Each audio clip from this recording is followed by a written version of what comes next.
O desafio aqui era fazer uma apresentação real.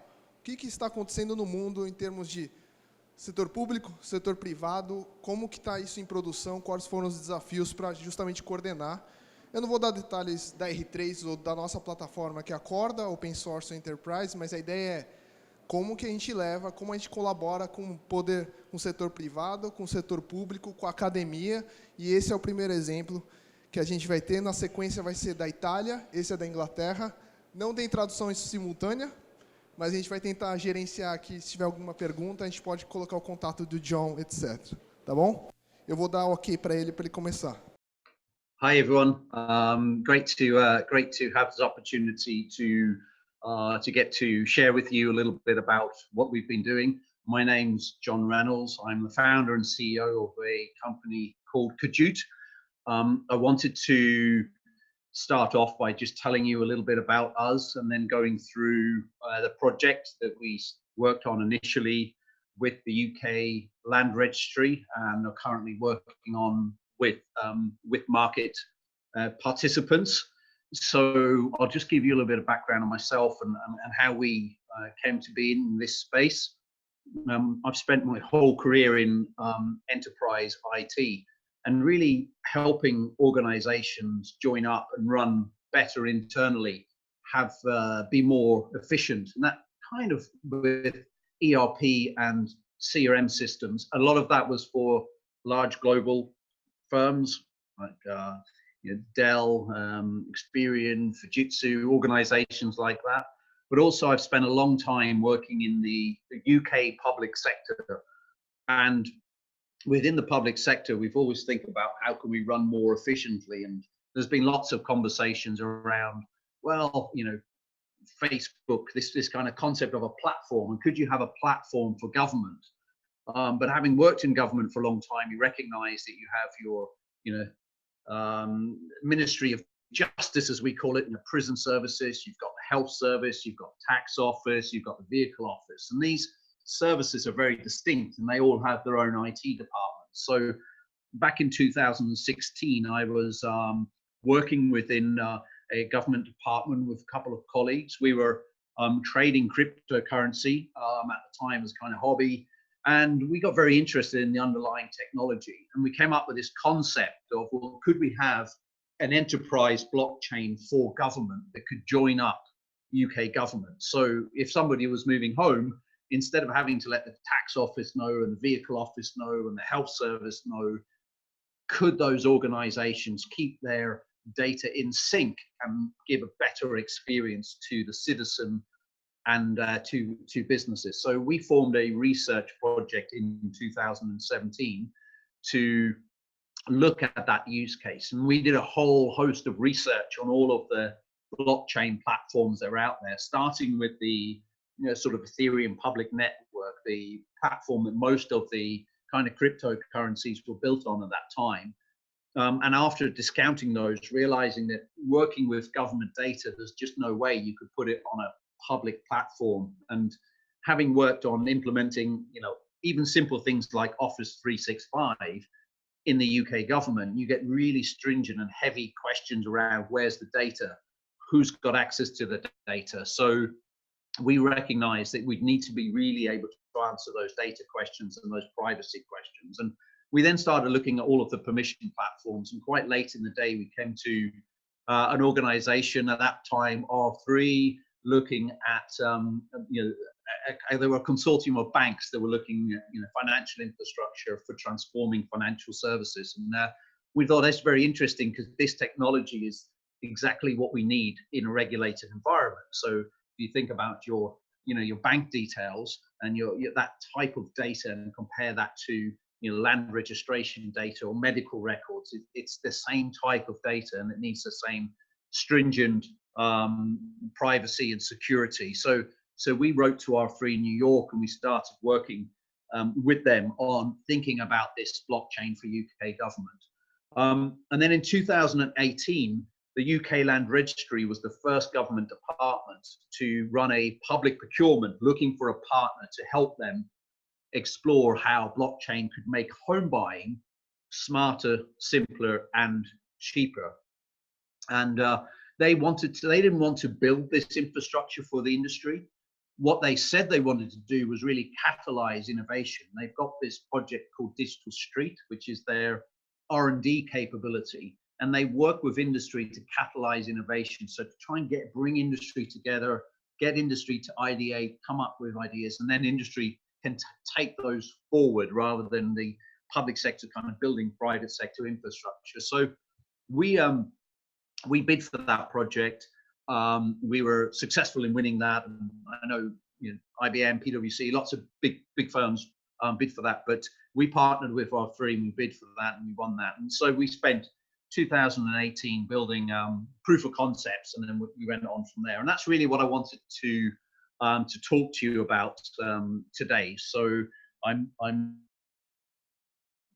are you changing the slides? Yes, I am. Here we go. So slide number 1. Sorry, that was the intro. So here's the problem that we were trying to solve. The home buying process in the UK is slow, complex, and confusing, with buyers having to knit services together from multiple businesses. So if you want to move home, you need to, as a citizen, I need to go out and I need to get an estate agent, a lawyer, a lender, a surveyor, and you have to knit all this together.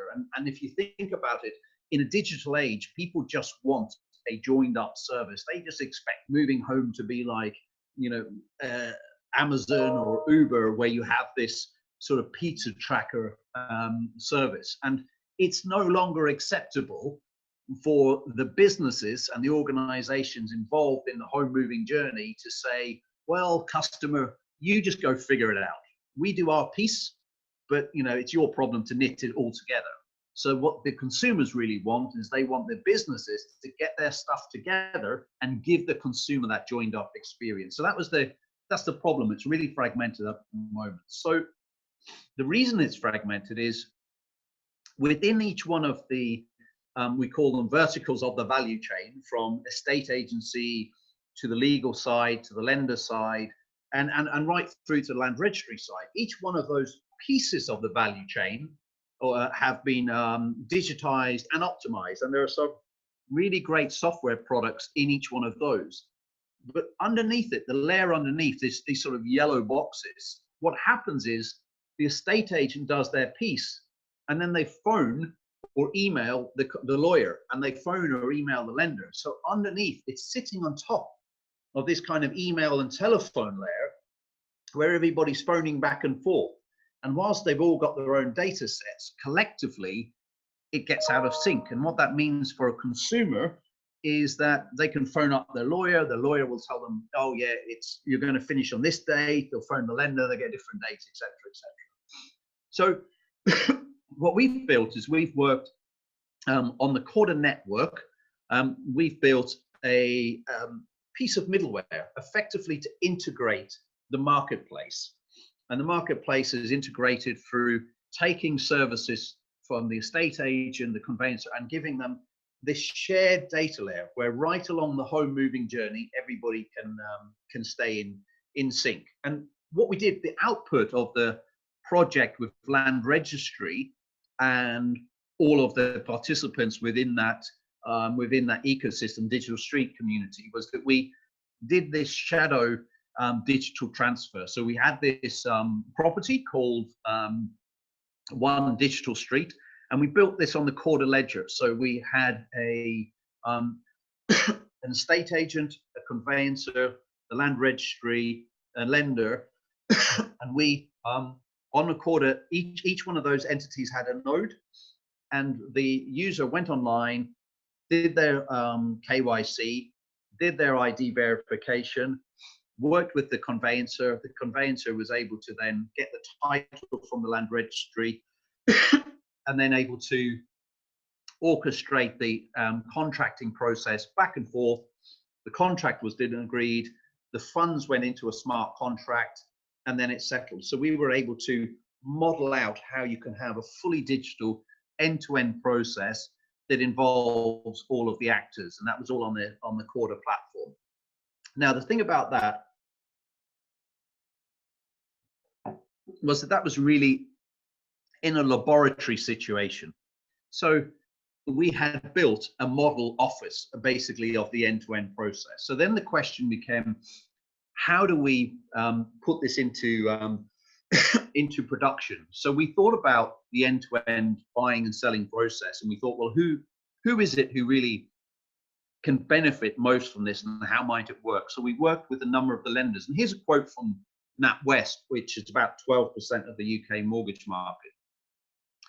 We are committed to using the latest innovation to build solutions for our customers that improve our customers' life. The home buying process is ripe for improvement. However, real change can only be brought to bear if we bring all parties together. And this is why this project and the consortium is a crucial step. So what we did was we looked at the estate agent piece, and we found the largest platform provider. So a network that basically a platform that estate agents use. And we found a network that's got on this, it's like a CRM platform for estate agents. We have about 3,000 estate agents on there.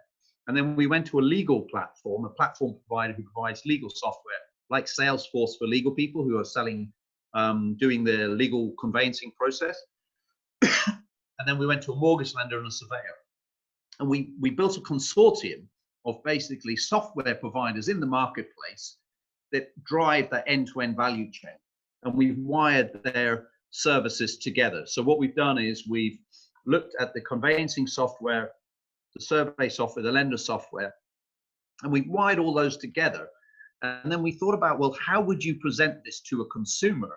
And we thought, well, actually, everybody in the UK has a mobile banking app in their pocket. So if you were able to get a mortgage and move home in one simple digital journey on your mobile banking app, then that would be really nice. So we get the milestones, the end-to-end home moving journey from beginning to look for a house to kind of the end where the register is updated.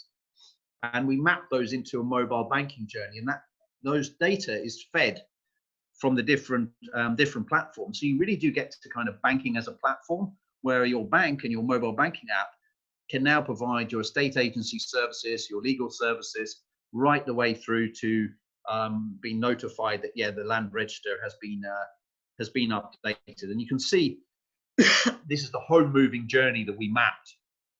And what you have here is you have, along the end-to-end journey, all of the different actors coming together on the Corda network to orchestrate this workflow. And as I said, I started off my career in sort of ERP and CRM, making organizations optimized internally. And I remember, 15 years ago or so, doing these sorts of process and journey maps within an organization. How do you get from, procurement to pay, or how do you join up your supply chain with your product development, with your marketing? And really what we're doing is now we're doing that for the marketplace and the home moving journey. So the COADJUTE network has really sprung out of that work we did with Land Registry, of all of those POCs and innovation. And it's got some real traction in the industry, where industry providers now want to come together and join up their services, so that Jane over here, the home buyer, can, in her mobile banking app, be able to get a mortgage, engage with her estate agent, engage with the conveyancing platform, the land registry, and e-tech. So it's all, which is the surveyor. So we're creating this network of businesses. And our roadmap is, as I said, we started in 2017 as a research project, really thinking about how enterprise blockchain, and specifically Corda, could join up UK government.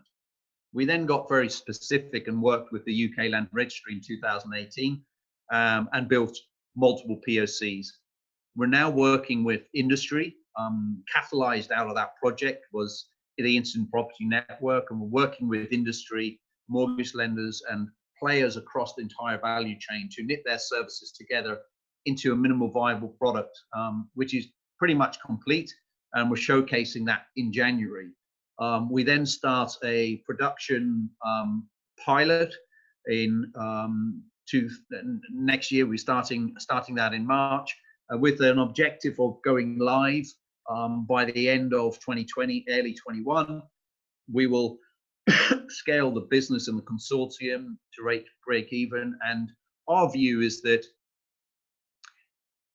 in the next couple of years, a homeowner will not want to move home with an estate agent or a bank or a conveyancer if you're not IPN enabled, if you're not connected to the IPN network, if you cannot join up with the other businesses who are involved in this value chain. As a customer, I'm not doing it anymore.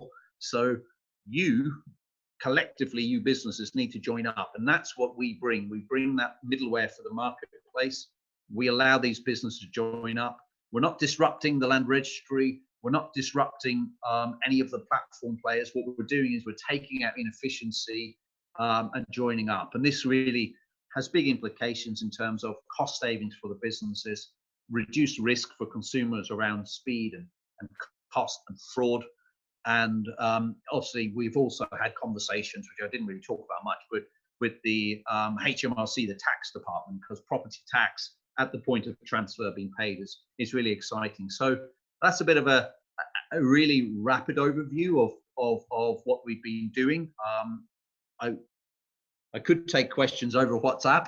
That's the best I can do. But I'm very happy to have follow-up conversations or share anything else with anyone there. But I hope that was at least an insightful introduction to what we've done and what we plan to do.